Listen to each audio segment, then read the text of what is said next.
جبت لكم واحد الاكله ديال قديم الزمان ديال هادي واحله شحال كانوا كيوجدوها جدودنا للنافسه، صحيه ومكوناتها بساط ولذيذه من الفوق. واجيو معايا نوجدوها مجموعين.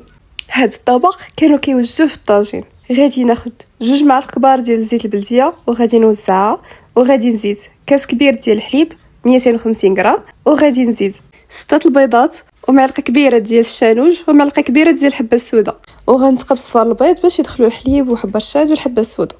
ودابا غنرد فوق البوطه طيب ونطفي عليها حتى تبدا تطبخ ونحس بالبيض طاب. وها هي ولات واجده، جربوها غادي تعجبكم وبصحه والراحه.